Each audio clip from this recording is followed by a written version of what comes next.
First speaker is Chen-Morris, and his paper is called From Renaissance Shadows to Baroque Refractions. Raz, you have the floor.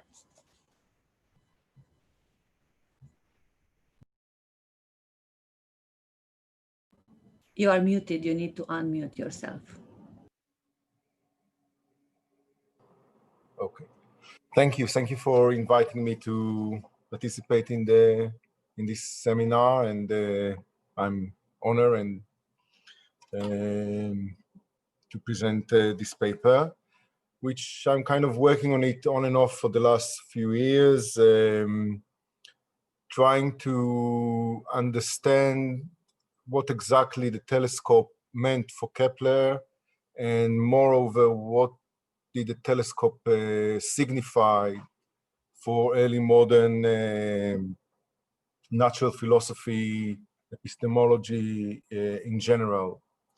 And the main thrust of my argument is pretty simple. Unlike the usual accounts of Kepler's optics, that takes it as a straightforward, development. He took over the medieval tradition, the perspectivist tradition, either revolutionized it or continuing it. That we can argue about that if we want. But generally, in 1604, he had a well-defined theory of vision and a well-defined theory of optics. And then when the telescope came around, it was just a simple matter of application, of applying his 1604 theory to explain how the telescope works and exactly what's going on there, and then suggesting some improvements, etc. My argument, as I said, is quite simple. There's a break. The telescope is a problem for Kepler. It's not an easy, just let's apply my old ideas. I've got already a good enough theory. Let's see how it works. There's a problem, and the problem is mostly epistemological, that is concerned with the instrument. The instrument actually, in a way, changes the way one should sync with it. The instrument creates a different ambience of cognitive ambience, if we want to say it. So that would be the thrust of my argument, and I hope I can say something over and beyond Kepler about the implication of this, so to speak, simple argument. I'll start sharing the screen. There it is. Let's share. Okay. So Kepler's excitement on hearing the news of Galileo's telescopic observations and the novel discoveries and appearances in the heavens is well documented. As he himself testified on these almost ecstatic reactions to this historical moment. Johannes Matthäus Wacker of Wackenfels, Kepler tells us, the illustrious counselor of His Sacred Imperial Majesty, etc., told me the story from his carriage in front of my house. Intense astonishment seized me as I weighed this very strange pronouncement.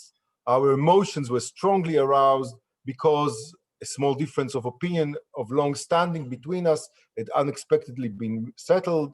He was so overcome with joy by the news, I with shame, both of us with laughter, that we scarcely managed to talk. He scarcely managed to talk, and I to listen. So this mixed emotions of exhilarations and shame ran through the entire open letter Kepler wrote in response to Galileo's Siderius Nuncius. Galileo's new discoveries were obviously a great asset to the Copernican cause, but also, and that's the reason why they have this difference of opinion, they were kind of support of a Giordano Bruno type of Epicureanism. The difference of opinion was that Vacher was doubled with Epicureanism, and had a long-standing argument about the shape of the universe, especially the idea of plurality of worlds. Kepler preferred a more organized, harmonious world, and rejected this atomistic conception at the outset. And the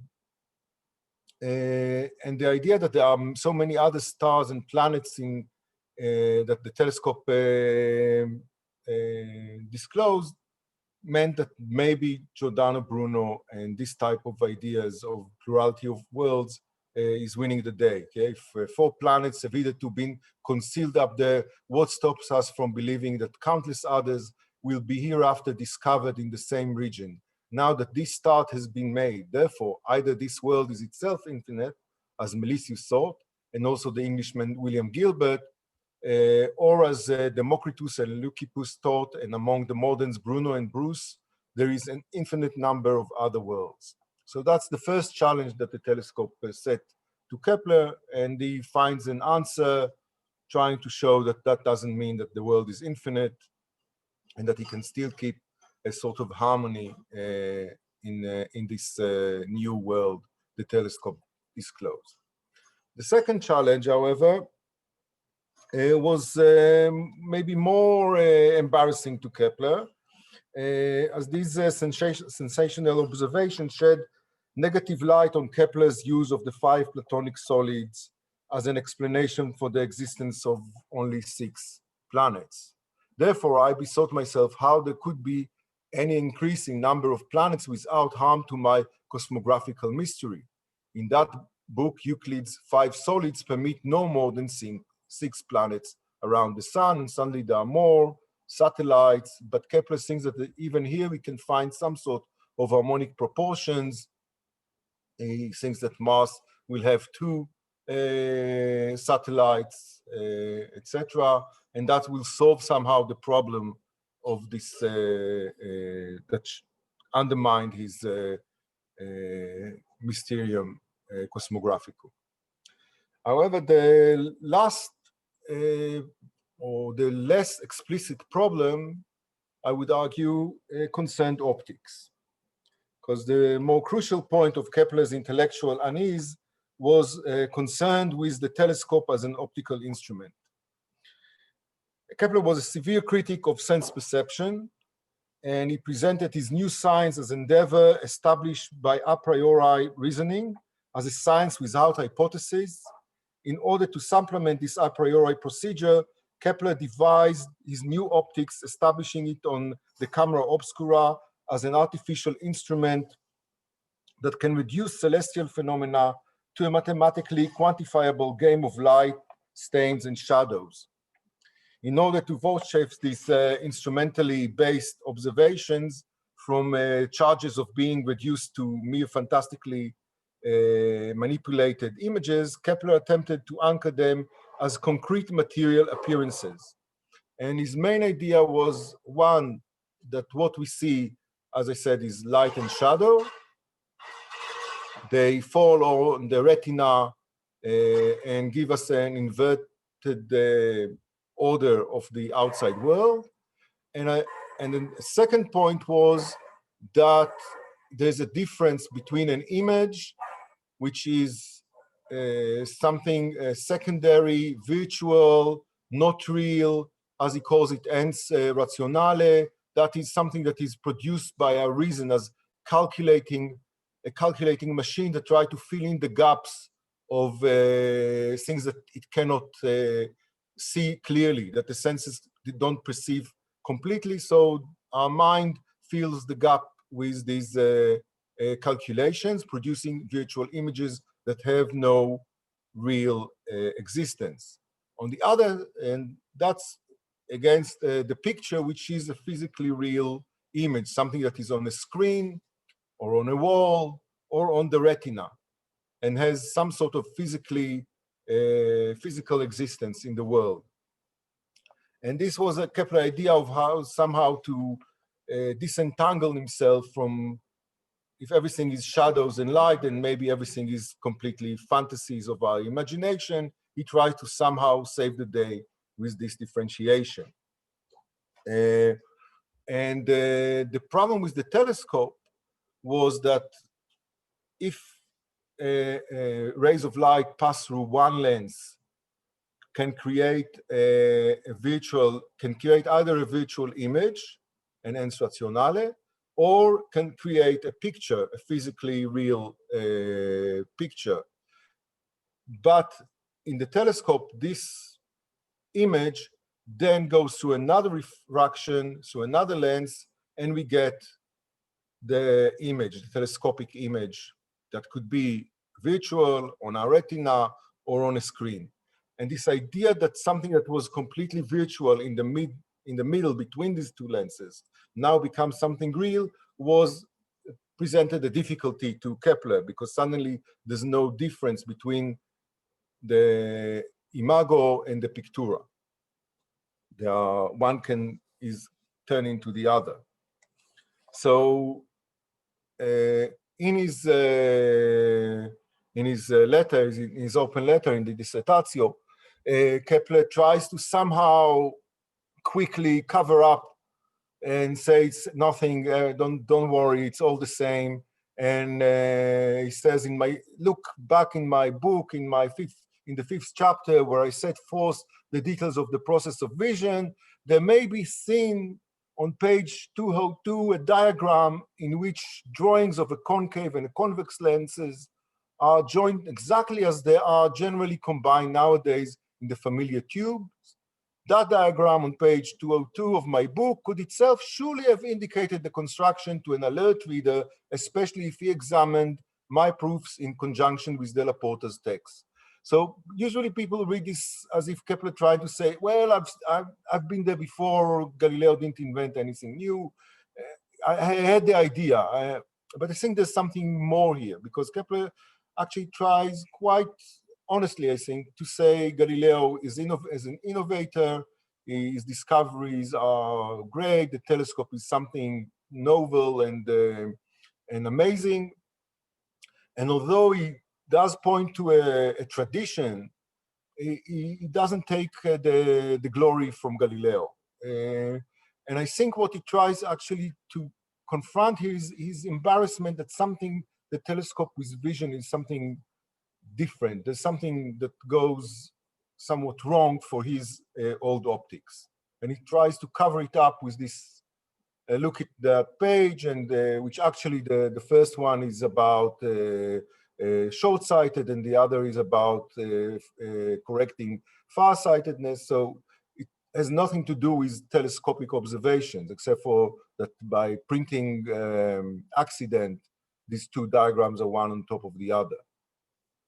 So I think there's something here that calls for our attention, and to try and understand what exactly Kepler's new ideas following the telescope. I will try to explain something also about Renaissance shadows. The main idea of Renaissance art, at least art theory, especially with Alberti, is a sort of transparency, something that will enable the viewer to see an ordered world, to see the infrastructure of order and harmony and proportion in the world, in the picture. And the idea is that the painters have the ability to make visible even invisible geometrical entities. That's the idea of Alberti of painting.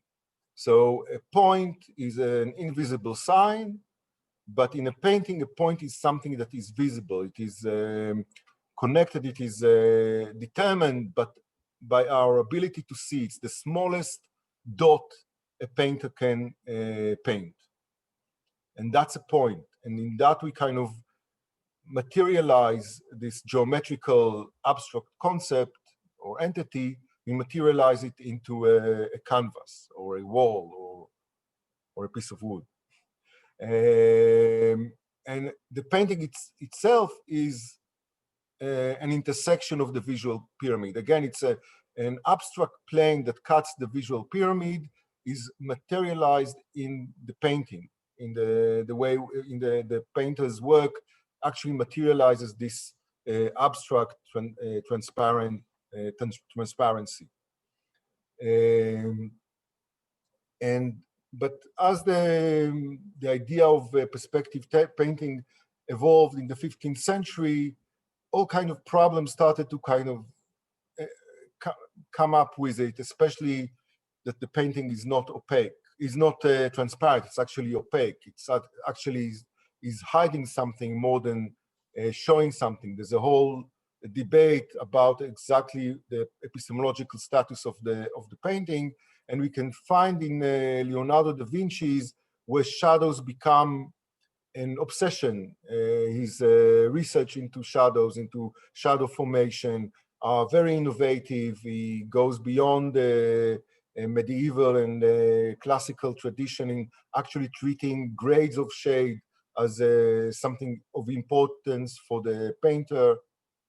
There isn't just dichotomy of shadow and light, but there's a whole range of shades. And it's very difficult because shadow and light are very playful. It's very difficult for the imitator of nature or the painter to capture exactly what he sees. Everything is in motion. Shadows play with our imagination. Shadows on a wall is something that kind of him and later Erasmus will conceptualize as some sort of play of the fantasy and something that kind of goes away from reality and distort reality. So when Kepler comes in 1604 and brings his camera obscura and shadows, he's actually taking this Renaissance tradition and radicalizes it into something new, that shadows are the basic entity or of our visual economy, something that we work with, and through it we kind of capture the world, we measure it, and through it we can know the universe, the whole universe, within the camera obscura. Just a second.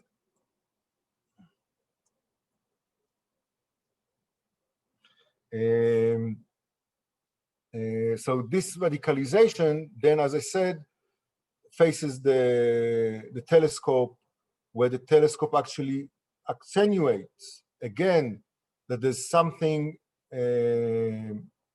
unreal in the process of vision. There's some sort of disassociation between the cognitive faculties within our mind and the visual stimulations that come from outside. We don't see the object themselves, and now the telescope actually tells us we don't see the shadows. We actually see virtual images projected or refracted through two lenses, and then we get something. And this mediation is, for Kepler's of 1604, something unbearable. And we can see how he tries to confront this problem in his Dioptrice, a book he wrote after he had a chance to look through a telescope. And many months after that open letter, after the Dissertatio was published in defense of Galileo. And it's published in the beginning of 1611. And the first thing is that the Dioptrice, unlike the Ad Vitellionem, unlike the Optic of 1604, the Dioptrice is straightforward a mathematical book according to Kepler. The Ad Vitellionem begins with a very awkward introduction, albeit, yeah, that's the first word of the first chapter. Albeit that since, for the time being, we here verge away from geometry to a physical consideration, our discussion will accordingly be somewhat freer and not everywhere assisted by diagrams and letters or bound by the chains of proofs, but looser in its conjectures, will pursue a certain freedom in philosophizing. Despite this, I shall exert myself, if it can be done, to see that even this part be divided into propositions. So he knows that he's going into natural philosophy, but he wants to give it a mathematically, geometrical shape. Propositions that follow one after the other, but he knows there's something not completely whole in this approach, that there's some sort of tension between the natural philosophical part and the geometrical tools he's using. In the dioptrice, the beginning is completely different. Here we have, I present you, dear reader, a mathematical book. Indeed, comprehending this is not easy, and it requires not only ingenuity in the reader, but principally attention and an exceptional desire to know the causes of things. In a way, since in the dioptrice we are dealing now with virtual images, images that in his 1604 terms have no physical reality, they are completely mathematical.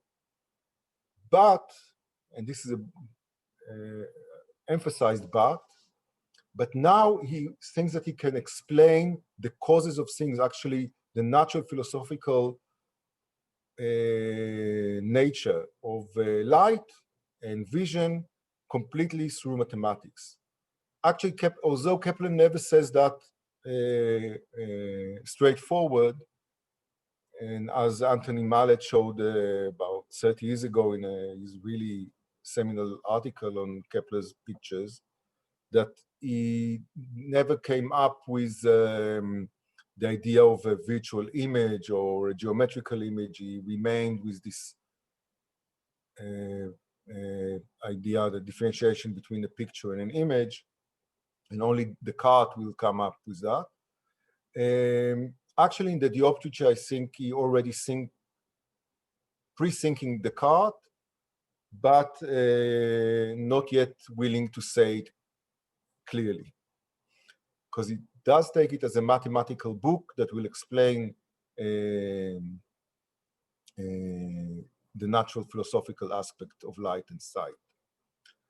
And in the next few minutes, before I just want to show how the idea that he translates shadows into refraction. That's what the dioptrice does in the first 20 propositions, or even a little bit more, is to, in all kinds of way, to translate shadows into refraction, to show that actually we are talking of about the same thing, and that we can move from one idea, one notion to the other, one entity to the other with no problem.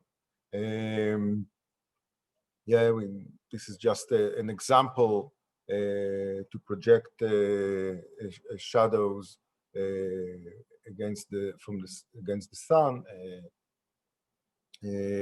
But we will have it all through the first part of the treatise.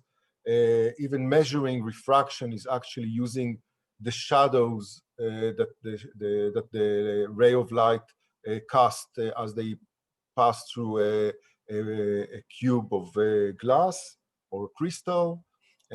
All this is about translating his shadows into refraction, to show that we are actually moving on the same plane. Or even maybe in a more, I think, kind of strong way, we can, this proposition or problem to paint on a white screen what is visible using a convex lens, and actually to put the lens inside into the camera obscura, turning it into a different apparatus, and to show that we can do the same things with the camera obscura with a lens as we did without a lens, and that actually we are, that he managed to translate shadows into refractions. Now, with this I will try to conclude now. We move from a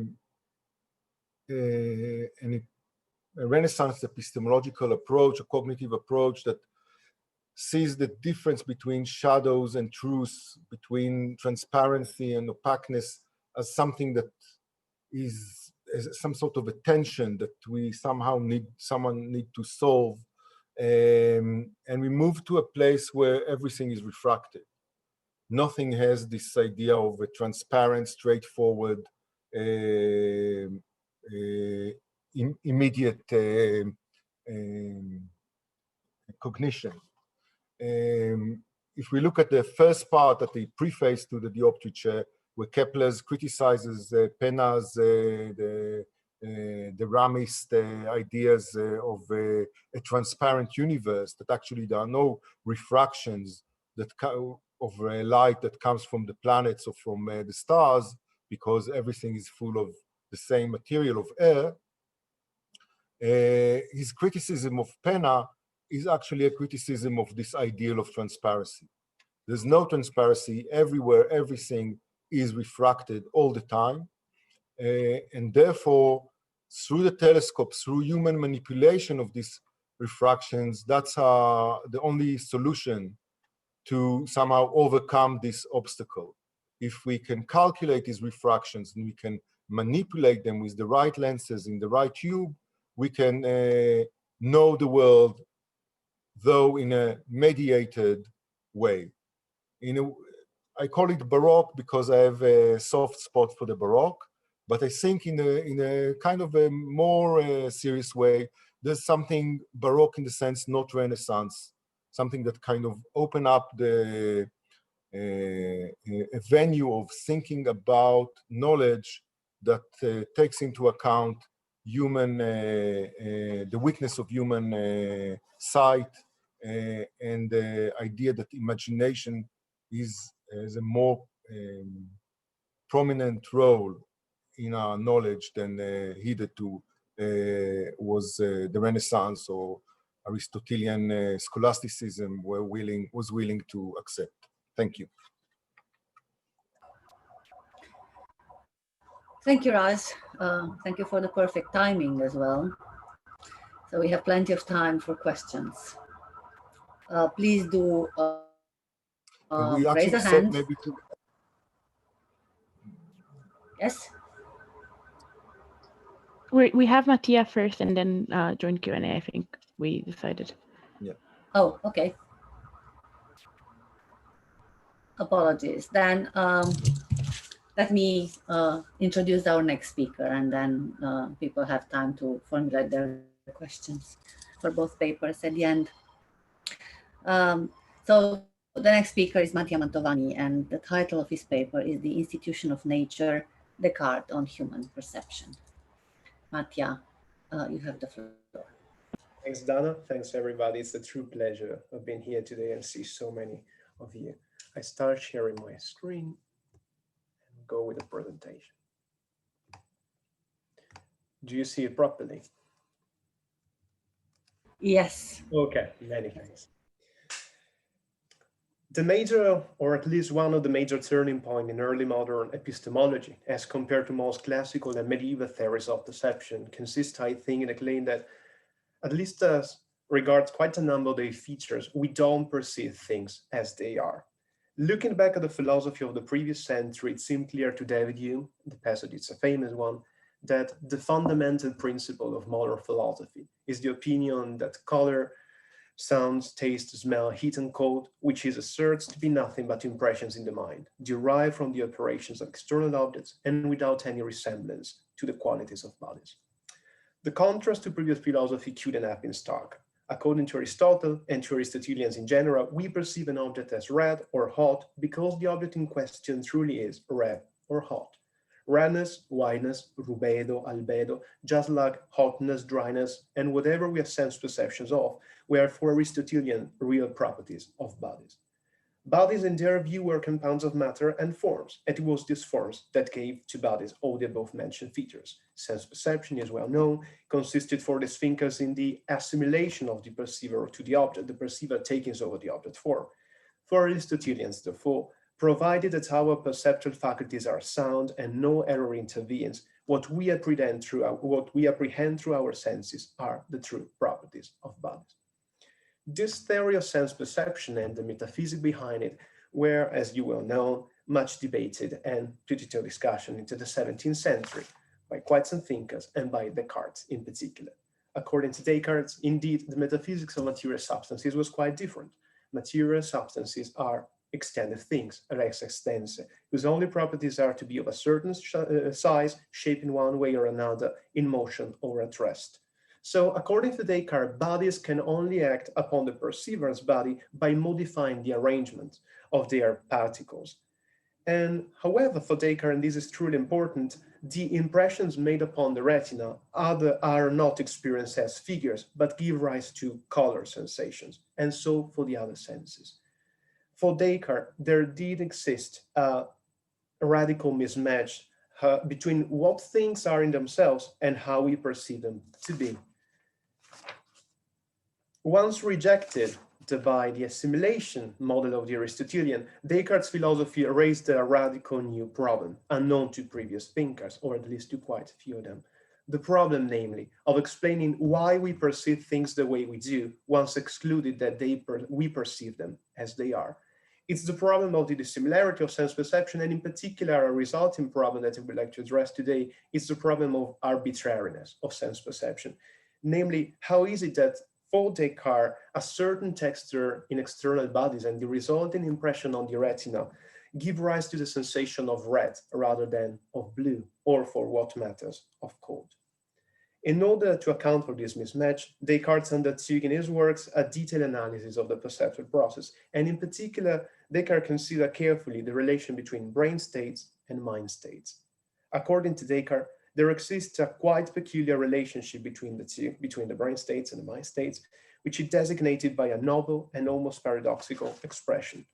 Brain states, in Descartes' view, are instituted by nature in such a manner as to bring about the specific mental states, and it is to this concept of an institution of nature that this paper is devoted. In the first chapter of the first work intended by Descartes for publication, I'm obviously speaking of Le Monde, Descartes drew the reader's attention to the fact that there might be a difference between the sensations we have of light and that it is in the object that produces this sensation within us, i.e. what it is in a flame or in the sun that we call by the name light. For although everyone is commonly convinced that the idea we have in our mind are wholly similar to the object from which these ideas proceed, nevertheless I cannot see any reasons which assures us that this is so.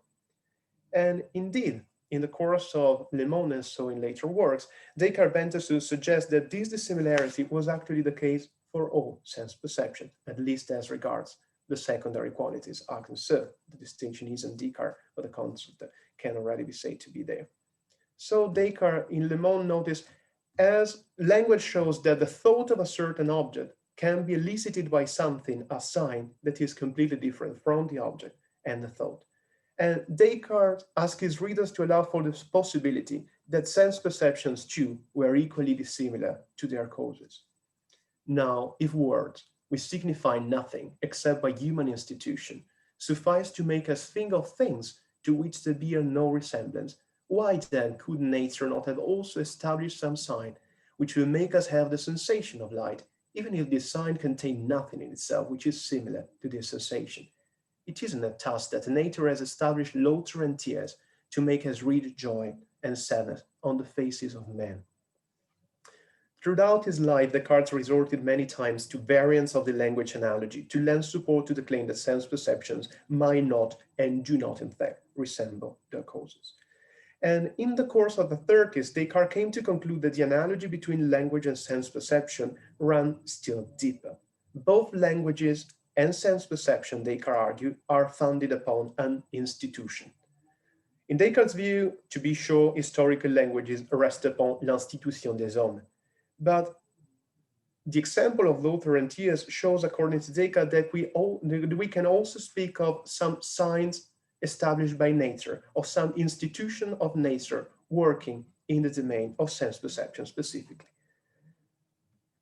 And the first work where Descartes proper presented the theory of the institution of nature proper is the dioptric. This, by the way, this is not an image taken by the dioptric, as you may notice from above, it's just from the homina.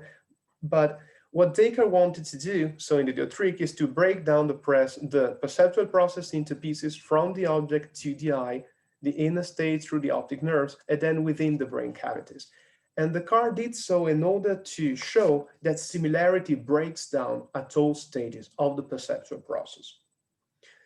As for color in particular, Descartes insisted many times that there can be no transmission of color proper from the object through the eye, through the opaque optic nerves to the inner cavities of the brain. Light and color do stop at the opaque wall of the retina. This is a famous passage by Kepler, connecting to Rath's talk before. Descartes retained, to be sure, the talking of images and pictures and so far, but Descartes was really clear that even though he was speaking of optical images and so far traveling to the nerves and to the brain, as a matter of fact, what were reaching the brains were nothing but patterns of motions. Descartes even used from time to time the talking speakers, but in all of these cases, Descartes was pretty clear that what is reaching the brain and thereby leading the soul to have a certain sensation isn't nothing but the motions of the spirits impinging on it. And in particular, as for light and color, Descartes claimed that the force and the manner, façon, of these patterns of motions give rise to the sensation of light and color. And it's at this stage that Descartes' theory of the institution of nature comes in. After having rejected once again the Aristotelian claim that sense impression represent by means of pictorial likeness, Descartes argued that, it's the second part of the quotation, it's rather the movements of which this picture is composed that act immediately upon our mind is as much as the mind is united to our body, are so instituted by nature as to cause it to have such perceptions. The thesis that brain impressions are so instituted by nature as to bring about certain sensation was defended by Descartes right up until the very end of his life, as you might notice from this quotation from the Meditations and from the Passion de l'âme, the last work published by Descartes. Passions too, according to Descartes, do indeed count among the internal senses. The expression institution of nature is absent from the Principia Philosophiae of 44, but the notion certainly isn't. And indeed, as you might see from the quotations at the bottom of this slide, the expression itself, institution instituée de la nature, was promptly reintegrated in the French translation, which was Descartes himself to revise and authorized. The absence of the expression from the Latin principles and the extreme rarity thereof in the Meditations, I think, are not accidental, but seems to suggest that in his main philosophical works, Descartes tried to rethink the institutions of nature in more general terms. So the subtle but important turning point is that in the works of his maturity, Descartes quit almost speaking about the brain states as instituted one by one as to elicit certain brain states. Descartes, rather, in the Meditations and in the Principles, tended to speak of the nature of the mind itself as having, of the nature of the mind itself as having been so constituted to react in a certain way to certain brain impressions. God is the first quotation in the slide. God could have constituted the nature of mind of man such that this particular motion in the brain exhibited something else to the mind, and so forth and so forth. And in the Principles too, as you might see, Descartes rephrased one of the passage quoted above from Le Monde by completely dropping all talks about the institution of nature to just to refer to the nature of the mind is such that these various sensations can be produced in it simply by the motion of the body.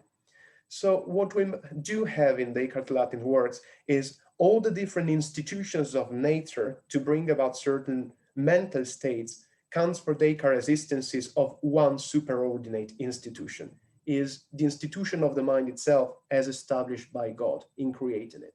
So the passages you have in the French works, the idea that each brain state is instituted in a certain way so as to bring about a certain sense perception. And in the Latin works, what you have, the prevailing idea is that is the mind to be instituted in a certain way, programmed in a certain way, just to have certain sense perception as a result of certain stimuli.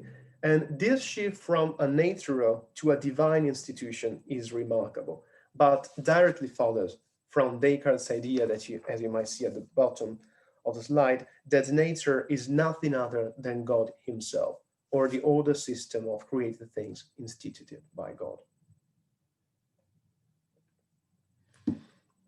So what we do have that, according to Descartes, far from working via assimilation or similarity, sense perception is to be explained via an institution, which is at the same time a natural thing. It's something which is God to establish. But why is this theory particularly relevant, and what did Descartes intend to achieve via this theory of an institution of nature? Well, in order to understand it better, I think we have to take a little step back and to refer to the Aristotelian account of perception. I've already said something, so we were saying before, as you perfectly know, the general epistemological model in Aristotelian philosophy was the one of assimilation, as you might see from this quotation here. It will become immediately clear why I have quoted from this commentary to the De Anima specifically. Aristotelians denied action at a distance, at least most of them, and so in order to account for sense modalities such as vision, they posited some mediating entities between the object and the perceiver. And these entities were intended to represent the object to the perceiver, and these were called similitudines or species. The very same similitudo likeness makes clear that the model behind it is the model of the assimilation. The proponents of the species theory disagreed strongly regarding the nature and working of these representational devices. Since the time this theory of species was first introduced in the Latin West during the mid-13th century, there were indeed philosophers working in Roger Bacon's tradition, according to whom the species brought about a material change in the eye. You perceive red because your eyes turn red, actually red, literally so. Whereas other thinkers, according to such as Aquinas, thought that the change brought about by the species was only a virtual one. And for the ones of you familiar with the Sorabji-Barnia debate as regards the interpretation of Aristotle, you might easily see that this is just a variance of the same debate in the 13th century. And these issues, whether the species work as pictures or whether they work in some virtual way, whether they represented the object to the perceiver by means other than pictorial likeness, were well debated into the 17th century. Descartes, as well known, was well versed in scholastic philosophy, thanks to his training in La Flèche. And I think if we look carefully at the educational policy of Jesuits College, we can even make an educated guess regarding the book through which Descartes approached the doctrine of the species. I will not bother you with details, but if we consider the cut statement that he was acquainted with the works of the Conimbricenses, Toletus, and Rubio, Descartes didn't say which one specifically though, and consider the curricula in La Flèche, it's quite likely a thing that in the library of La Flèche, when Descartes went through Aristotle's De Anima, the test at his disposal was the most up-to-date test of the time. It was the commentary to Aristotle's De Anima, edited by Antonio Rubio, an important Jesuit, first published in Alcalá in 1611, and 3 years later in Lyon. So when Descartes was at the final year confronted with the De Anima, I think, and I will provide evidence immediately, that the text he was first confronted with, the doctrine of the species, was Rubio's test specifically. And this might, I think, shed light on Descartes' own understanding of scholastic philosophy and his own account of perception specifically. In the debate between the perspectivist people working in Roger Bacon's translation and Aquinas, Rubio, as it was to be expected, sided firmly with Aquinas. The species do not represent by virtue of pictorial likeness. We don't see red because our eyes turn red, to put it very briefly. Then Rubio, though, had to explain how it's possible, how it's possible that we perceive red. How is it that the species perform the task of making the perceiver acquainted with the object? And well, Rubio came came about with a quite peculiar theory. It's a long passage in Latin that I will break down, but here the original is, of course, important. So after having excluded the possibility that the species represent by virtue of pictorial likeness, Rubio has to provide his own solution. And Rubio's solution was to argue that the species, although not pictorially similar to the object, it still resembles it in some virtual way. According to Rubio, the species should be understood as something like a seed, quasi-semen, of the object itself. And the idea is just as a living being is engendered out of a seed which does not resemble it, so the species fecundates the sensory faculty and beget a certain sense perception. So the idea is that you have an oak tree, the oak tree generates an acorn, which is not similar to the oak tree, and then the acorn gives rise to another oak tree. This is the idea. So you have something, the object and the perceptions are indeed similar, but the mediating entity between the two doesn't work by means of pictorial similarity. Just like a seed, Rubio argued, the species is naturally designed, naturaliter ordinata, so as to generate a certain living being. Rubio relied extensively on this metaphor. At one point, he even candidly admitted, as you might see at the end of the quotation, that there was no other way out for him. Non est enim malius modus excogitabilis.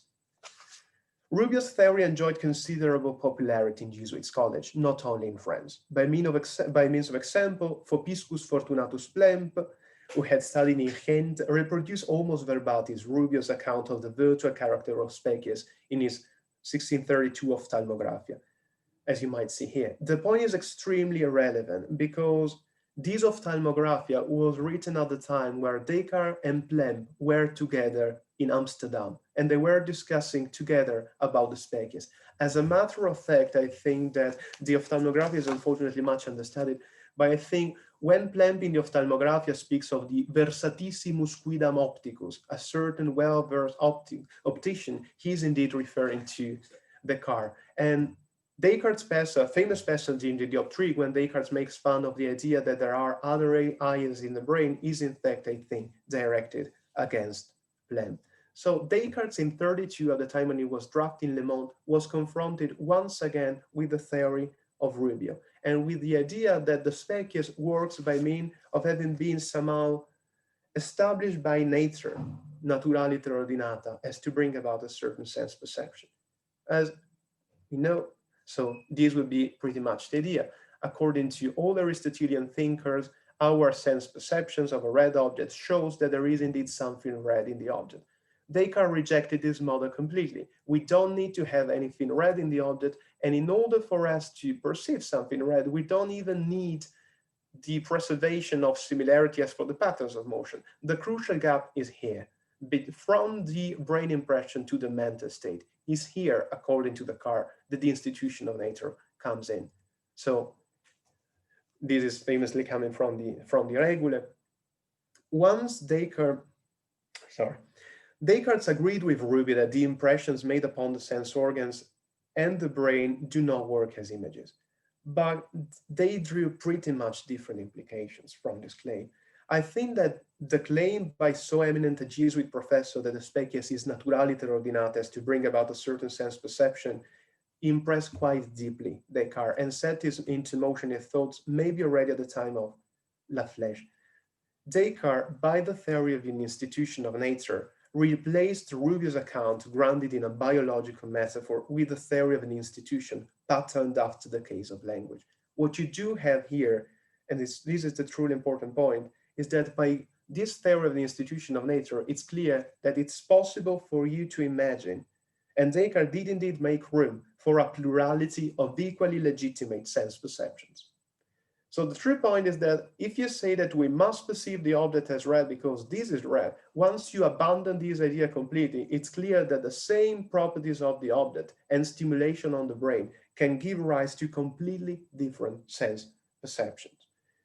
And it's here, I guess, that the model of the assimilation model of the Aristotelian breaks down.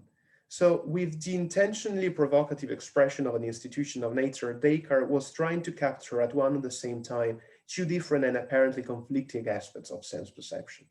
On the one hand, Descartes wanted to argue that it is in the nature of the mind to perceive in such and such a way, such and such a features of bodies. Accordingly, this institution can be qualified as natural. On the other hand, though, for Descartes, there were no reasons in the object themselves why a certain features of extended things had to be experienced in that particular way rather than another. And in this sense, the institution of nature is indeed instituted and can be said to have been positively established by God. And it is, I think, in this apparent contradiction halfway between nature and nor that resides the uniqueness of sense experience, according to Descartes.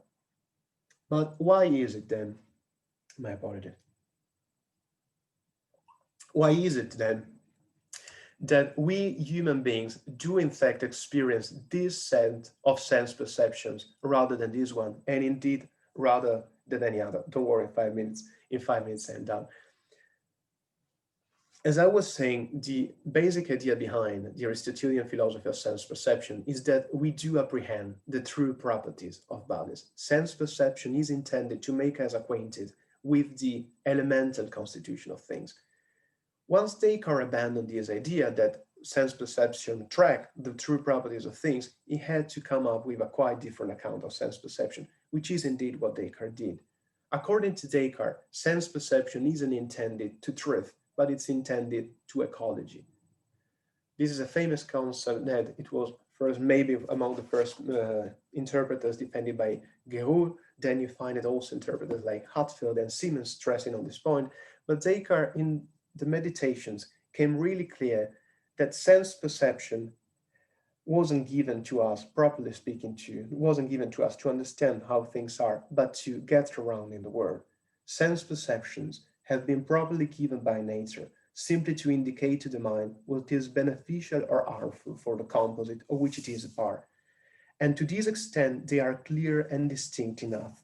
But it is a subversion of the natural order to treat them, as is used to do, and Descartes is clearly thinking of Aristotelian philosophers, as reliable touchstones for immediately discerning the essence of the bodies located outside, about which all the indications provided by sense perceptions are only very obscure and confused. Whence divorce sense perception for truth, Descartes thought that we could still provide an answer as to why we have a certain set of sense perceptions by appealing to the needs of our living into the world. In particular, as for example, the location of pain, Descartes insists that it's indeed true that God could have constituted the nature of man such that this particular motion in the brain indicated something else to the mind. It might, for example, have made the mind aware of the actual motion occurring in the brain or the foot or in any other of intermediate regions. But there is nothing else which would have been so conducive to the continued well-being of the body. And Descartes did indeed make this claim for all sense perceptions. And as you might have noticed in the passage before, Descartes is making a truly important qualification. Descartes here isn't speaking of the embodied mind in general, but the constitution of the human mind specifically. And this importance of the human mind as distinct from the embodied minds in general is indeed, you may also notice, when Descartes corrected the title. So Mersenne, as you know, gave the title to the first edition of the Meditation, in quae Dei existentia et animae immortalitas demonstrantur. Descartes, in the translation of 1 year later to Amsterdam, corrected the title. And it's indeed important. Descartes stressed that the Meditations do not establish the immortality of the soul, but its distinction from the body. But he also qualified a truly important aspect. What he was interested in was the human mind specifically. And the same topic you might find, the same qualification, beg your pardon, you might qualify in the first title of the Principles. What Descartes intended to describe was the human mind specifically. But the question is then, what is it to make these particular sense perceptions that we have specifically human? In Principles, the theory of an institution of nature makes clear that for Descartes, different perceivers could understand, could perceive the world in different ways.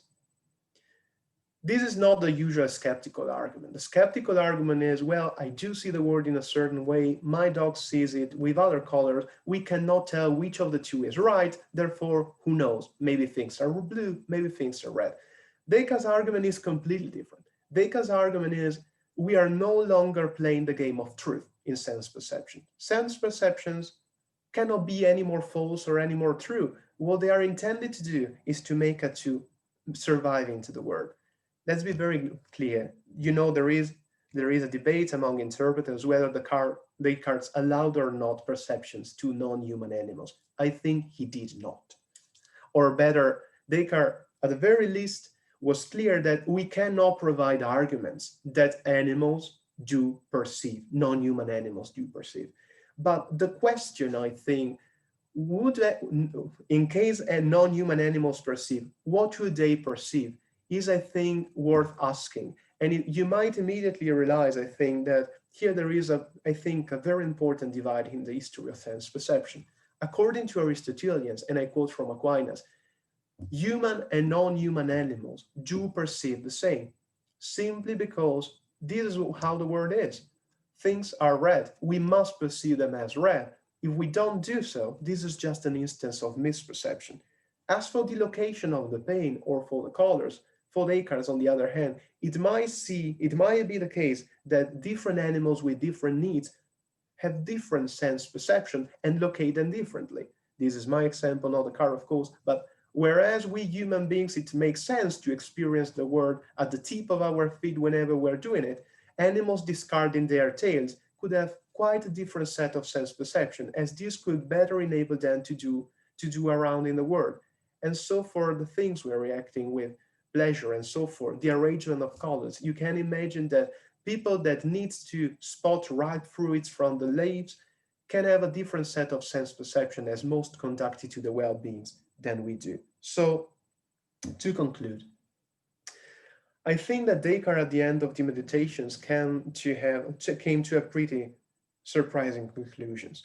What characterizes our sense perception as human beings isn't the fact, of course, of having sense perception, nor are we human beings insofar as we are rational. According to Descartes, all rational beings, should have agreed that the philosophy presented in the meditation is true. And this was, of course, a wishful thinking. And according to Descartes, all embodied minds, when confronted with eyes, should have perceived the world with colors. Which color specifically, though, depends on the specific institution of our nature.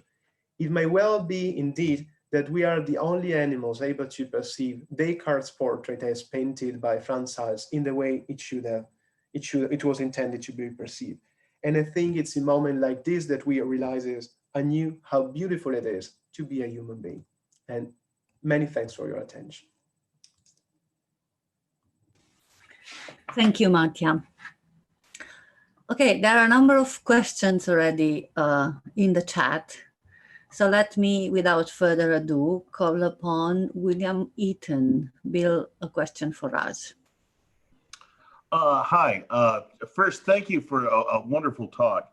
And I guess my question's kind of naive, but I was just wondering if Kepler was concerned that the possibility of additional planets called into question his whole Euclidean cosmology, the whole kind of rationalist support for it in favor of something more empirical. So yeah, I guess you can read it. Thank you.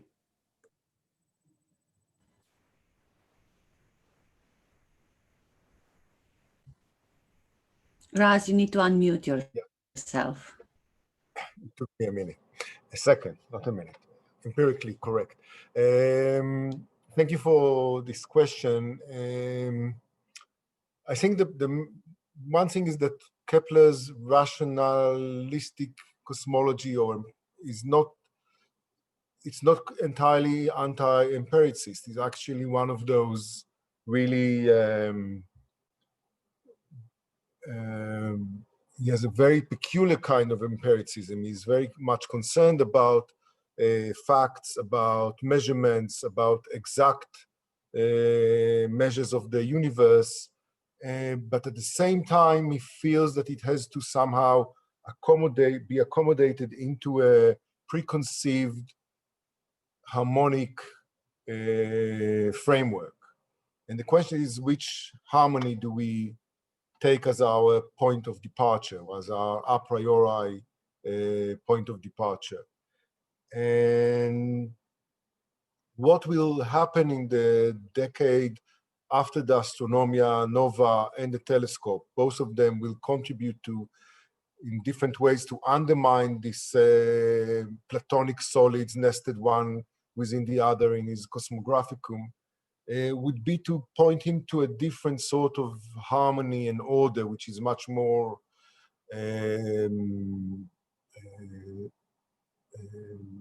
how would you say it,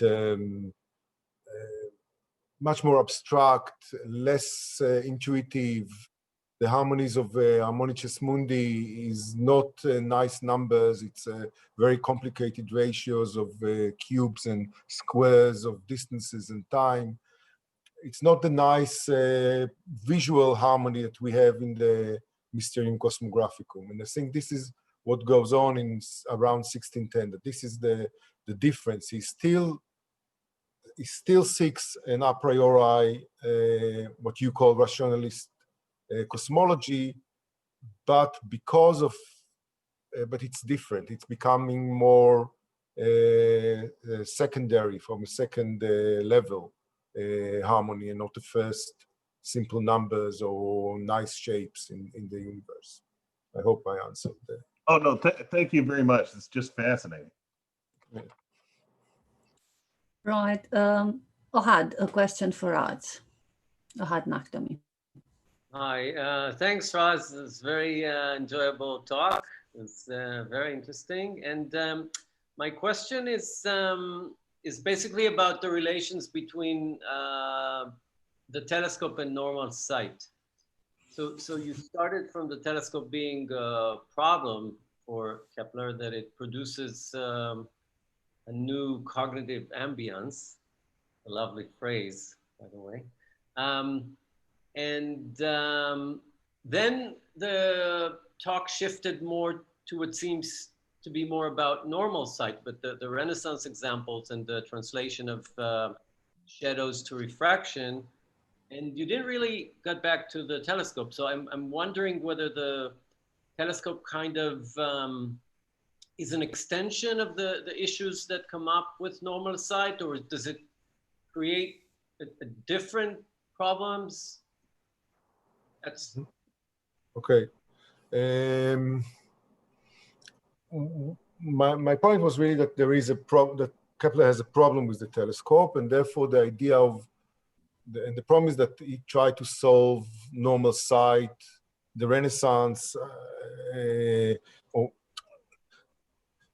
the Renaissance embarrassment about, or the Renaissance frustration about normal sight, that it's not as transparent as we would have liked it to be, that the picture, although we constructed it as a intersection of the visual pyramid, is something opaque and not transparent, and something that is imaginary and not real, and all these problems that Renaissance, at least in art theory, deal with.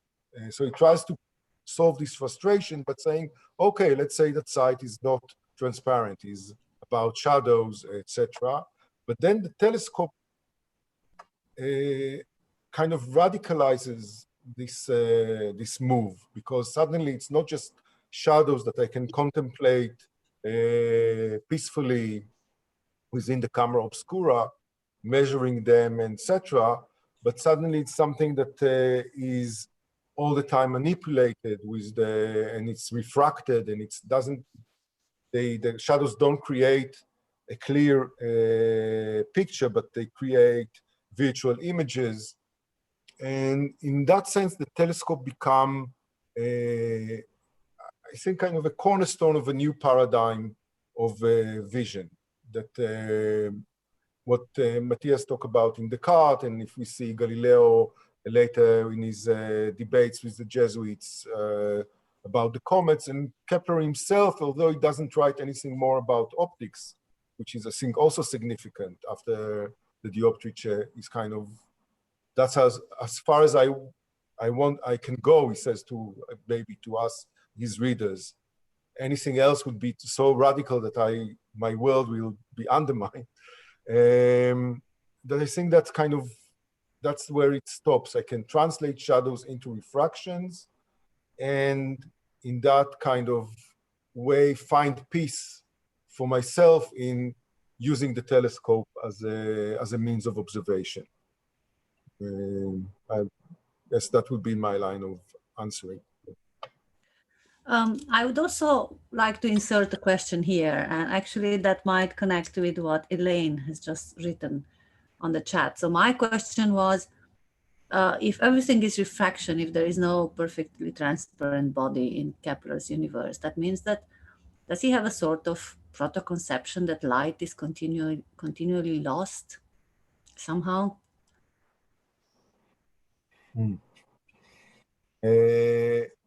I think in the dioptrice something of that comes about. Light, on the one hand, is completely physical. It calls it pencils of light. It's no longer rays, as in the 1604 optics. It's pencils of light. It's something very concrete, but at the same time, it's completely mathematical. And in that sense, yeah, it kind of, it goes away. It's no longer this almost mythical idea of in 1604 light as something that connects the upper worlds with the lower worlds, the celestial with the earthly. All these kind of things disappear. It's something that is create physical effects, and we can calculate it mathematically, and we can manipulate it manually with our ingenuity. And I think there's something very different. And again, I think it's very significant that he doesn't proceed to deal with optics after 1611. As if this was far enough for him to go, and his astronomy became so much more complicated, and he had many other problems, conceptual problems there, that the optics, he kind of left it at that. Right. Maybe Elaine, Condorcet-Stroud, would you like to ask your question, which seems to be of this, going in this, fitted for this moment? I just wanted a clarification of how you were defining refraction or Baroque refraction, if you were just talking about it in a physical sense, as Daniela just was asking about, in terms of, or is it more of a metaphorical idea of a discontinuity or bending of light or images or impressions?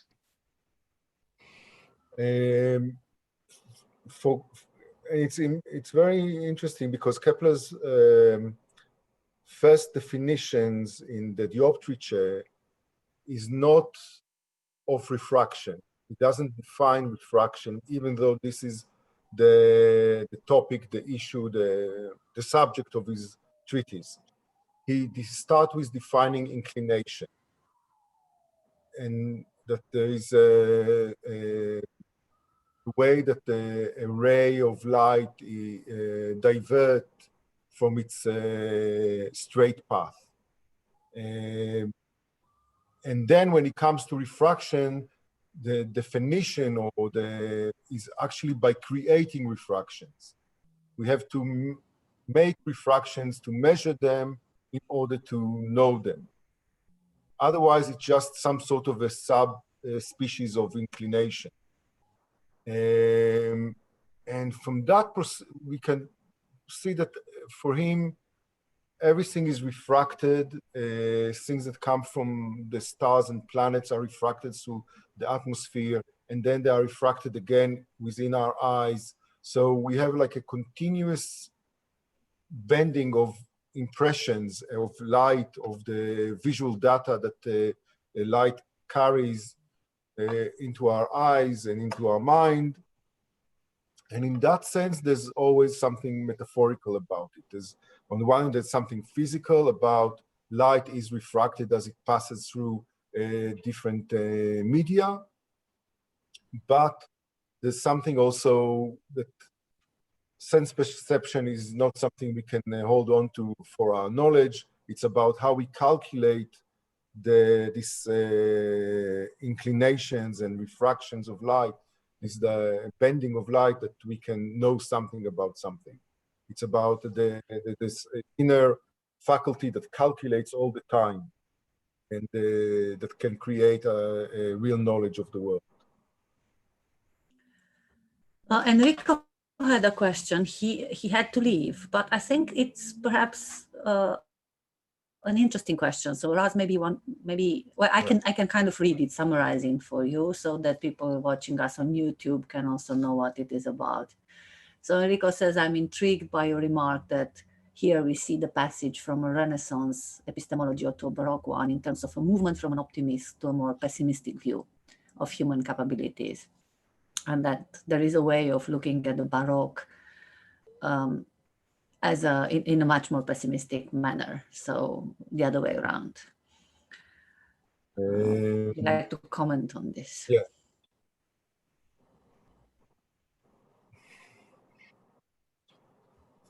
I think that the difference is really between, at least towards the end of the 16th century, I'm sorry for these general terms, historiographically they are very awkward. There's a sense of a Renaissance frustration, as I said before in answering Gohad.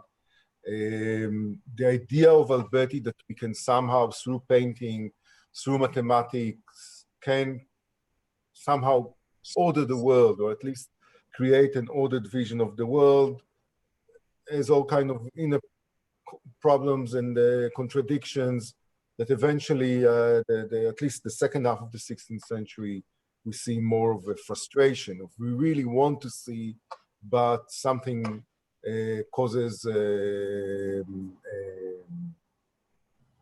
our sense of sight to distort reality, and fantasies and melancholy and all kind of other problems, and witches and demons can all intervene in the process. And I still think that Clarke's really amazing book, Vanity of the Eye, gives this impression of frustration.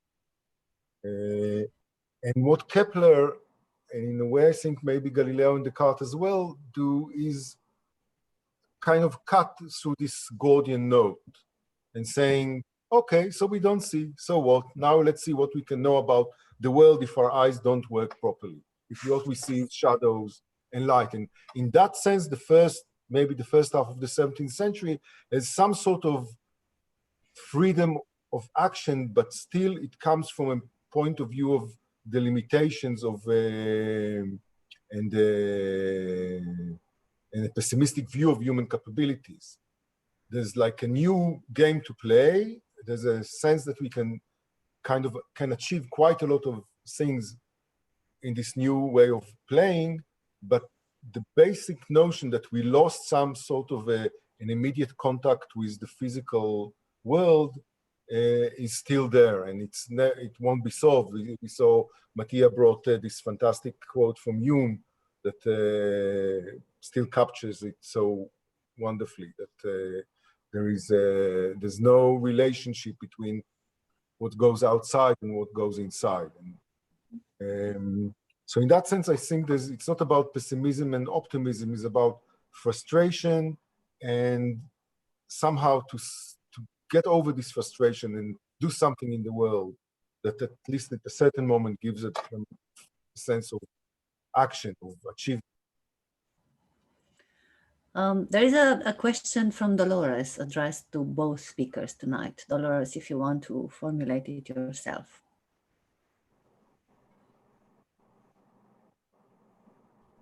Okay.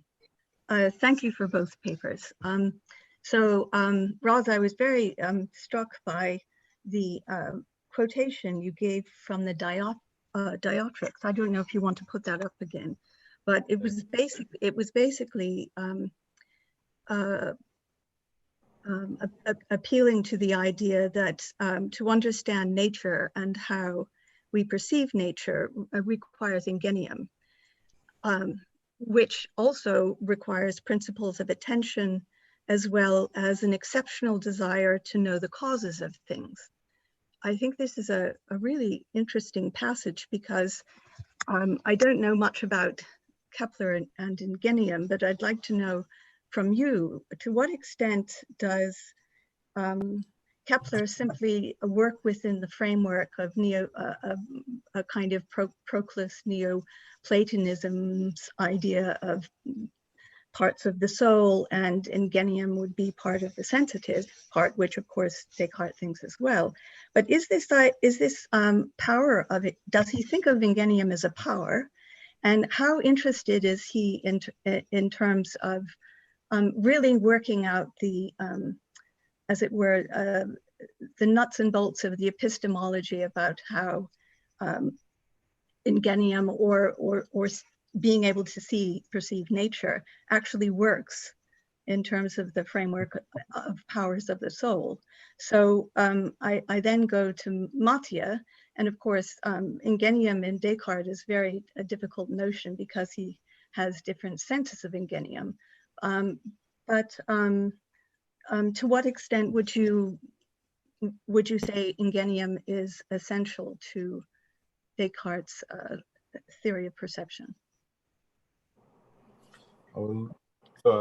I'll start with Kepler and then Mattia. It's an interesting question. I think Kepler knows his Proclus very well. He read his commentary on Euclid, first book. He quotes it so many times, and I think he read his theology, and he's much. He uses lots of Proclus ideas, but as far as I remember and know, he never gives an explicit account of the powers of the soul. He has all kind of hints and clues and allusions whenever he needs it to, in order to sort of fill in a gap in his argument about it, but never a detailed account. As to ingenium, I think he has a sense that he kind of more of an artisanal ingenuity of working, doing things, a skill of doing things and producing and reproducing the world on a small scale in order to understand it.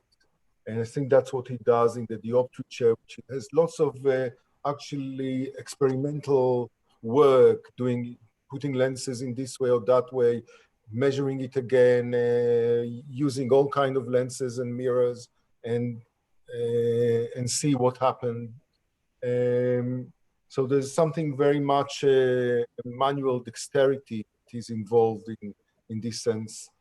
And in a way, they kind of, he alludes and echoes a Renaissance tradition that I call it somewhere in my recent paper, that's Enuncius as a utopian moment. It's something that we can recreate the world, reshape it through knowing it, and with geometry.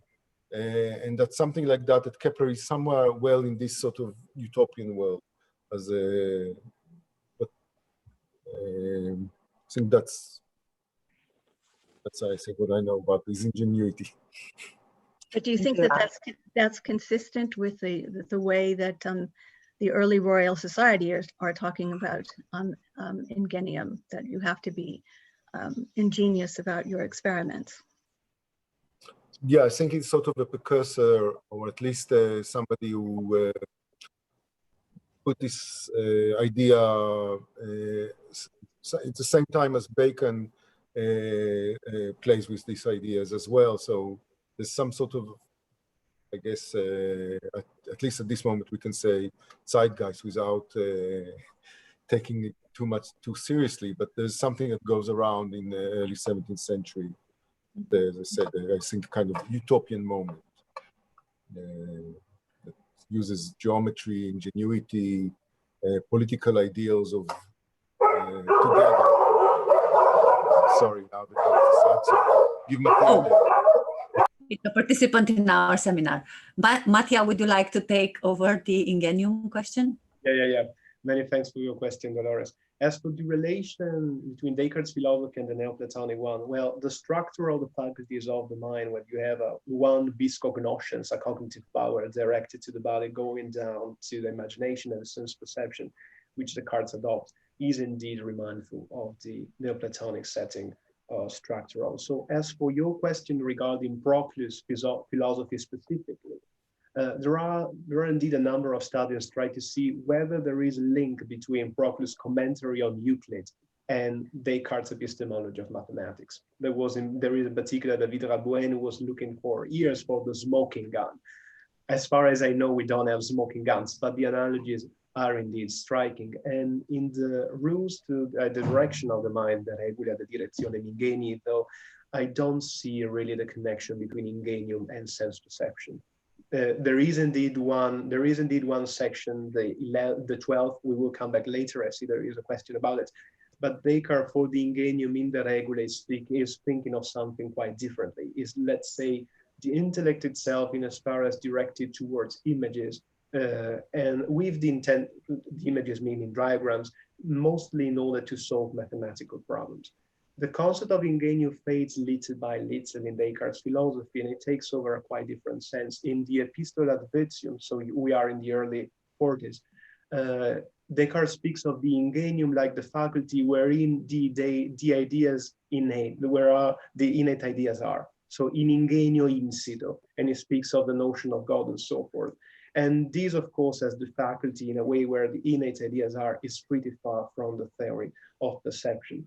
With ingenium, I think in the 40s, Descartes is thinking of almost the etymology. So ingenium is the intellectual power at its very beginning, what makes us intelligent beings, being able to look at the world. As for the connection with the theory of perception proper, I will need to think a bit more about it, but it's not straightforward to me, let's put it this way, to see the immediate connections between the two topics. So Daniel Sepper's book on Descartes on imagination does make the connection between Proclus and imagination, yep, and in Rule 12. So I just thought you might have a comment on that. Sure. It's especially when Descartes in the Rule 12, I've shown the diagrams before, when you saw the different lines, and we can imagine and we can pattern the case of sounds in relation to the different images there. But it doesn't seem that the faculty of ingenium is playing, as far as I can see, any role in guiding our perception of colors and shapes and so forth. It has indeed a very important role in the epistemology of mathematics, in how we know about things and so forth. But as for the theory of perception proper, I must confess here, I don't quite see the straightforward link between the two topics. The topic is there, is important, maybe it's not so connected with the theories of perception, I would say. Thank you. Hanno Pegnani has a question on the relation between the regulae and later works. Hanno? Mm-hmm. Thanks very much. Thanks to both of you. I have I have a few things to ask Mattia, but I have to start with something. So I'll start with the relation between the rules and Descartes' later thought as found in the world and in later works. So we are all aware that we shouldn't project the ideas of the later work on the rules, but try to see whether anything has changed and so on. And with this in mind, I'd like to say something about the diagram you used. I can share perhaps the screen and go back to it. Can I share a screen? Yes, you can all see it right now, right? Good. So I think, and can you see my mouse also? Good, thanks. So first, these diagrams cannot be taken as representing Descartes' later view on objective colors, on colors in things, where you have a relation between translational and rotational pressure of the globule. So that's, but more importantly, I think in the rules, I don't think that these are supposed to describe or, what objective color is. In the rules, these diagrams are used in the science. If we want to have a geometrical representation of color, then this is one possibility. So that's not about reality. I don't think that we find in the rules, the later doctrine we find from the world on, that these colors are any different between things and our mind. I wrote about it in my book. So there is some sort of transition between the rules and the world, where in the rules, we still don't have any claim that objective color is different from the representation. And the geometrical figures are only used in the language of science to talk about color. While in the world, somehow we have things, the table is turned, something like that, but I mentioned not exactly like that, but the relation between pressures is the objective color, while this is only the representation in the mind. So this is how I read the rules, this particular rule, and the difference between the rules and the world and later work. I'll stop sharing now. Many thanks for your question. As you know, the relationship between the rules and Descartes' later works have been even further complicated by the discovery of the so-called Urregule by Sergens. Yes, so, absolutely. yes, you all are acquainted with it, but in the Cambridge Library at Trinity College, I found recently a manuscript of the rules, which is different from the manuscript we are acquainted with, and it seems to predate the formats. And there are very important variants. As regards Rule 12, for example, whereas in the Adante-Néry version, you find sensible, and Descartes is speaking about sensibles in general. In the Cambridge version, you find Descartes speaking about visibles in particular. And it's indeed problematic to which stage the rules we know so far dates. I tend to incline that the normal chronology is pretty much correct, so that the regular we know predate Le Monde, but there have been indeed thinkers who date the regular we know between the Discours and the Meditations, which of course will create tremendous problems. And we are much waiting for Sergens' subversion in order to be able to tell what is the case. As regards your question specifically, as you might have noticed, I wasn't presenting this diagram as examples of colors how they are in the world, but of retinal impressions. I wrote it down specifically. And I think that indeed, that you don't find the doctrine that these are the colors how they are in the world, in the Regule. I think in the Regule, Descartes is in a way taking one step back and is not presenting his theory, scrutiny hypothetically. He's saying, concipiendum est, let us conceive that so and so. And he says, concipiendum est, that colors are not, that the cause of colors are indeed the same colors and so forth, but they might be said to be certain arrangements of impressions in the retina and so forth. So I'd say what Descartes is doing in the Regula is indeed to putting the thing I've done there as an hypothesis. But I think we have good reasons to say that Descartes was already going in this direction. He didn't want to take the stance because he was interested in something different, in the Regula, the direction of the mind. But you can also, if you want, just leave it aside for a second. I think in Le Monde, written just a few years later, it's very clear that for Descartes, there is nothing like redness, greenness, and whiteness in the world. As far as I can see in the Regula, all seems to suggest that Descartes is taking the same view as regards this.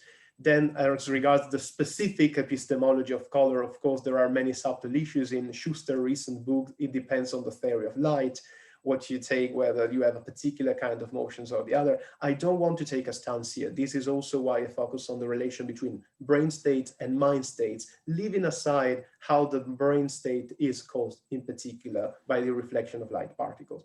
This is extremely relevant, but I think in a way doesn't touch the topic of the institution of nature specifically. I will say. May I continue?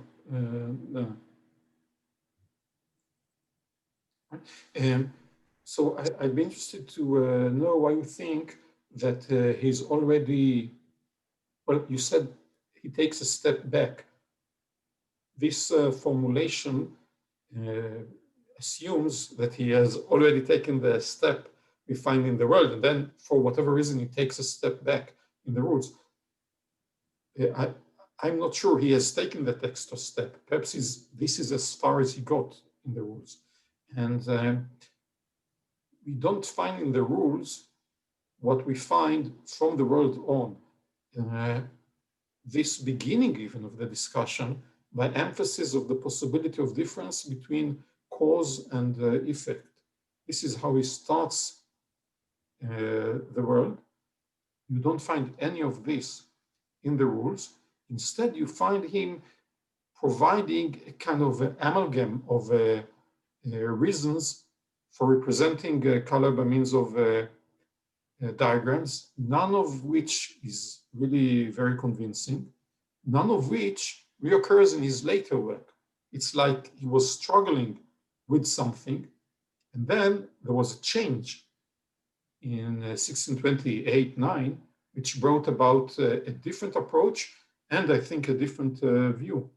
So I'd like to see, the reasons for thinking that this thought about the difference between objective color or color on the retina and what we have in our mind is already in the rules. This is relevant to me because of other things I've been working on. So, right. And I've argued against it, as I've just mentioned. I have a few other points to make, but then perhaps you would like to let others. Well, we do have a list of questions, so how about just letting others, and then if we have a bit more time, we... Sure, thanks. But Mattia, maybe you want to answer. Yeah, thanks. I didn't want to suggest, of course, that Descartes' philosophy stays the same from the rules to the later works. As you might have seen, I was already stressing the differences between Le Monde and the Discours de la Méthode. I was stressing how there is a difference between the French works and the Latin works, and certainly we don't have to project back what's going on in the Monde and later treatises on the Regule. That would be, of course, bad philosophy.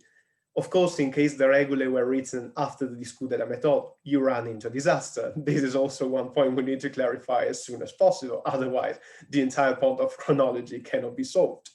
I guess, just to put it very briefly, David Ragoen thought that the mathematical machinery in the Regule seems to suggest that it should have been written before the La Géométrie and so forth. You must take a continuistic account in order to provide this kind of explanation. I have my own story as to why the Regulars were written before Le Monde, but it will take another talk, of course.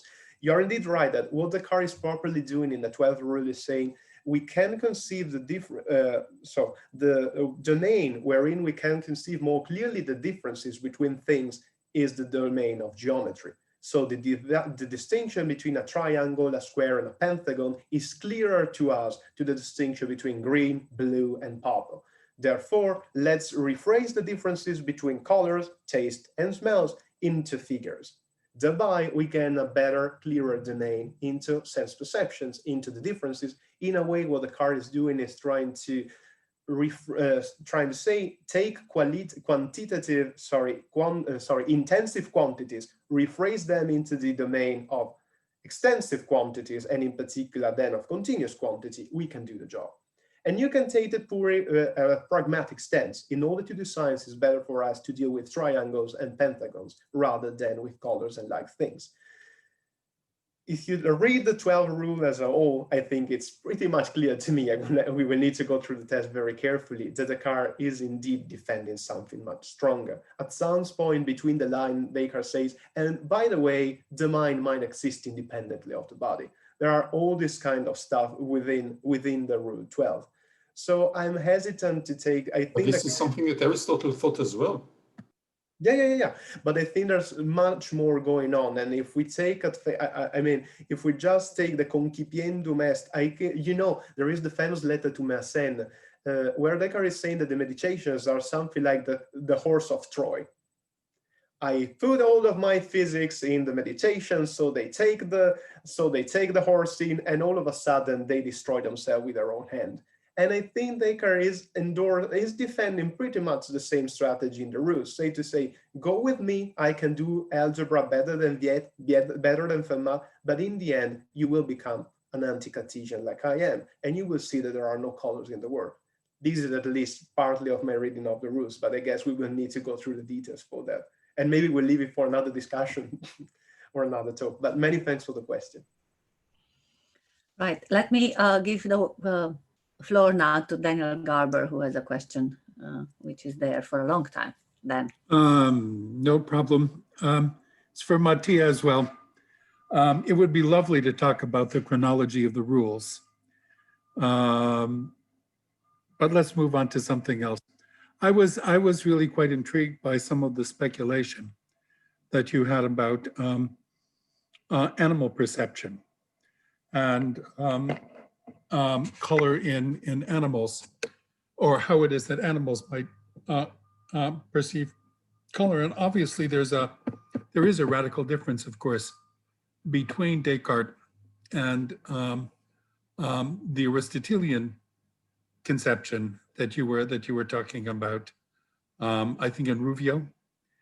And obviously, animals for the Aristotelians would have a sensitive soul and would presumably perceive colors using roughly the same mechanisms that human beings do. Obviously, it's different for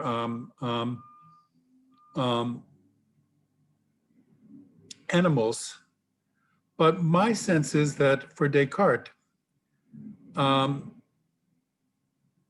talking about color perception at all in animals just simply doesn't make any sense. Or did I misunderstand what it is that you were saying about animal perception of color in Descartes? So thanks for the question. The entire thing was, of course, a speculation. I kind of thought experiment. Let's say that animals perceive. Are they forced to say that perceive colors the same way we do, as according to Aristotelian seems to be the case? I do perfectly understand your concern. Your concern seems to be something like sense perception. According to Descartes, it's something like you don't have the sensory soul by itself. You have the mind, and the mind can have perception. Well, that's true for humans. That's true for yeah. And it seems like it's pretty difficult for Descartes to imagine just the sensitive soul without rationality. This would be, I think, a nonsense. So I was using animals, but in general, as an example, I think more properly, we should think of other rational perceivers in order to cast the issues in very Cartesian terms. So we should go more in the direction of Huygens and the Cosmoteros, the inhabitants of the moons, and so forth, in order to get close to what Descartes wants. Or angels for that matter.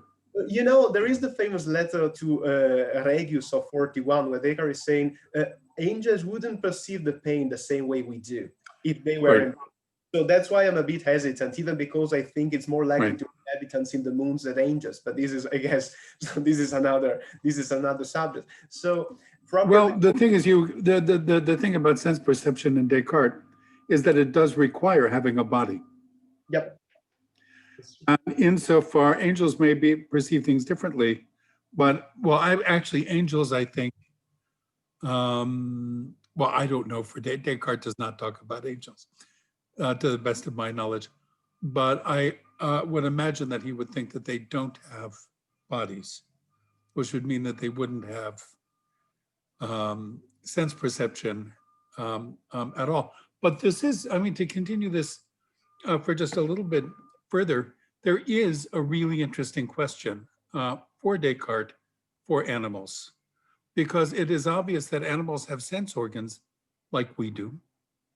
So the motions do get communicated and have brains, while the more advanced ones have brains that are maybe not as complicated as ours, but nevertheless have a certain degree of complication.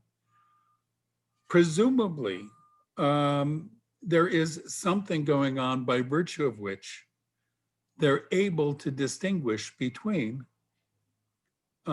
different kinds of objects and perhaps even objects of different colors. I don't know how much was known about animal perception of colors at that point, but we now know that they are capable of making distinctions among colors. And one of the interesting questions would be, okay, given that animals don't have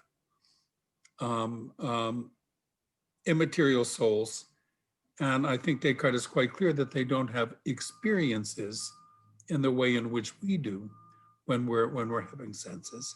So they don't have an experience of color. Nevertheless, there's got to be something by virtue of which they are capable of making distinctions among things, because they can get around in the world. And they don't have the institution of nature that we do, and the soul that enables us to be aware of differences in external stimulations. But nevertheless, there is something by virtue of which they do.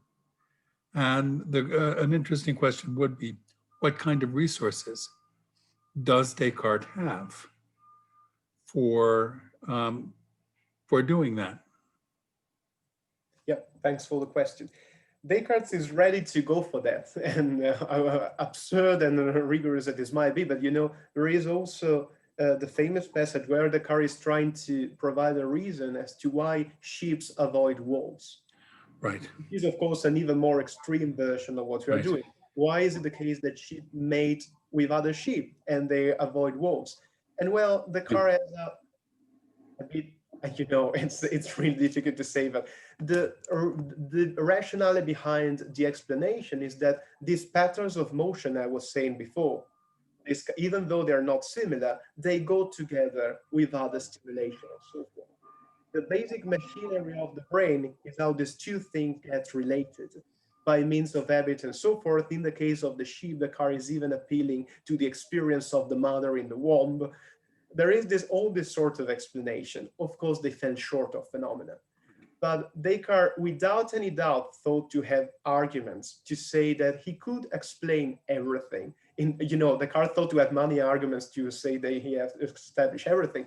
But the passage I've quoted to the letter to Moore, Descartes wanted to say, well, in case you can provide, as he did, a mechanical explanation you can account for the entire behavior of an animal without having to introduce a soul, why do we need to posit it? It's a razor argument, I think, the one that Descartes.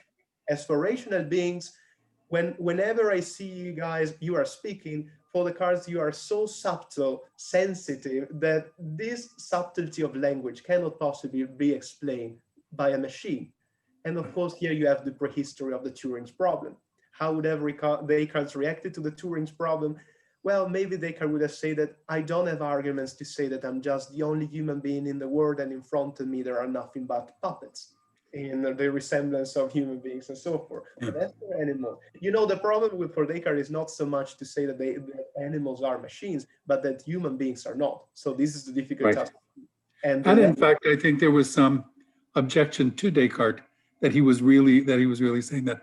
I should just note that there was a very nice PhD dissertation at Aberdeen a few years ago on exactly the subject by a young man named Kakedi. Yeah, I know him, Balind. Right. Yeah. Exactly. And that was exactly his problem. And it was taken from the sheep passage on. But thank you very much. Thank you. Well, Hanno has a kind of follow-up on this. The first level of sensation exists in animals, and they respond in a kind of a differential way to different stimuli. And if you have different ratios of pressure of the globules, namely different colors of rays, activating the retinas, then they can respond differently. And then in this sense, on the first level of sensation, you have color perception. No, I will hesitate there, because in the sixth replies, not the fifth. If I think you meant the sixth replies. Descartes, yes, this is sorry. between three different levels of sense perception. The first one is nothing but the physiological stimulus, and this is common to all animals, rational and non-animals ones. The second one comprises the perception of color, light, pain, and this is where the institution of nature comes in, and this, according to Descartes, specifically of human beings. Non-human animals do not reach this stage. And then you have, and we can leave it aside here, the third degree that concerns the perception by means of sola raziocinazione, of calculation and reasoning of features such as shapes and like features. But according to Descartes, in the 3 stages of sense perception, dogs do not reach the second one. They stop at the very first one. And I didn't explain myself clearly because I was addressing exactly this point. So animals don't have color perception in the sense, to use anachronistic terminology, they don't have qualia, they don't have instantiation of this qualitative thing in their mind. They don't have a mind. So this is lacking. But to the extent that you can talk about objective color, namely the differences in pressure in the globules whose pressure is light, between the transitional and rotational pressure. This occurs in several places, not many, but several in his writings. So this different ratio of pressures can, cause different reflexes and even acquired behavior. So in this sense, animals can respond in different ways to different objective colors. You can train a dog, well, not a dog, but we know. You can train some animals to respond differently to red versus green color, objective red versus green.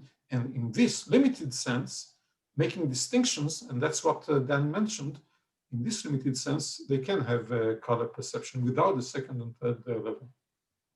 I will take everything on board but the last word. I will take everything entirely and respond, whatever you're saying, and fine. When you switch it to perception at the very last word, there is where I think Descartes would not agree with that. Of course, you can turn the meaning of words, but for Descartes, they do respond to everything. They are indeed, but they are just like machines under that. The perception bit is the one that requires a mind. And so the entire point is whether non-human animals do or do perceive. And well, Descartes is pretty clear that I think that in his account, they do not. Yes, actually I agree with you, but I stop here. With this, I agree. Right, let's move to the next question. Gary Hatfield. Hello, thanks for the papers. This question is for Mattia. I noticed that right from the beginning with your quotation from Hume, and then in your further discussion, you're focusing on secondary qualities, what are later called secondary qualities. And you're using the institution of nature as a way for Descartes to sort of establish a relationship between the mental side of sensation and the world and brain states. But already in your own discussion of the sixth meditation, the location of the pain comes in, which suggests that institution of nature can have to do with spatial location. And then, as I'm sure you know very well, in the dioptrics, the institution of nature is also invoked for spatial properties, and so not just for light, color. And especially in particular, the perception of direction is a result of a brain state affecting the mind in a certain way according to the institution of nature, but also the perception of distance. And in the case of direction and distance, those are both contents of perceptions and properties that in fact exist in the world. And so the same kind of story about this is a kind of response to the non-resemblance aspect of Descartes' conception of the relationship between so-called secondary qualities and brain states or environmental states.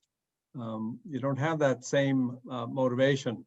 So how does this affect your story, and how do you incorporate the direction and distance into your very interesting account. Many thanks for the question, which doesn't surprise me, I must say, but no way. Indeed, you have, as you know, you have wonderful paper intended precisely to show that Descartes in the Traité de l'Homme and in the Dioptrique used the institution of nature also to account for perceptions more than color and light, but also for distance, as you were mentioning, and position. What is common, I guess, in Descartes' account of the perception of what are called after Locke and Boyle primary and secondary qualities, is that in both cases, Descartes thinks that we cannot appeal to pictorial resemblance in order to explain how we perceive color and how we perceive shape. This doesn't work, and this is the truly crucial point for Descartes, I think. Descartes is normally using the institution of nature to account for the perception of color. As for the perception of features above color, such as position, distance, and so forth, Descartes is, I guess, pretty eclectic, and he has two different accounts. He appeals either to the institution of nature in these writings, or, as it's pretty clear in the 6 replies, to a cognitive model. So for Descartes, it doesn't, in a way, we can provide both a cognitive and a non-cognitive account of the perception of distance and like features.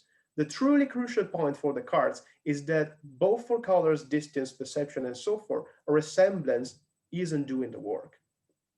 So what I will say here, I'm really, indeed, in my talk, I've only focused, for the sake of time, to the secondary qualities. What's common to both, to Descartes' account of both primary and secondary qualities is the rejection of the Aristotelian model of assimilation. And I think, as I've just said, as for Descartes' account of the perception of shapes and like features, Descartes is more eclectic than he was for the perception of color and like things. And I think this doesn't really affect his epistemology, because Descartes' argument for say that bodies are extended isn't taken from self-perception. It derives from the innate ideas and so forth. Therefore, Descartes, in a way, it's lovely for Descartes, and I truly love it, that he has an account of perception of shape and so forth, but this is not needed in order to account for ground his nature of philosophy. As a matter of fact, to play my cards on the floor, so to say, I think that in Descartes optics, Descartes doesn't use his theory of perception to prove that bodies are extended, but right to the contrary, to prove that they are not extended. I think what Descartes does is to say, let's say that things are extended via the innate ideas. I can provide a theory of perception able to explain everything via the institution of nature without ever positing colors in bodies, redness and like features. By a razor argument, I conclude that in the words, there is nothing but extended things. So I think Descartes' argument for the claim that bodies are nothing but extended things works pretty much as the claim that non-human animals do not have minds.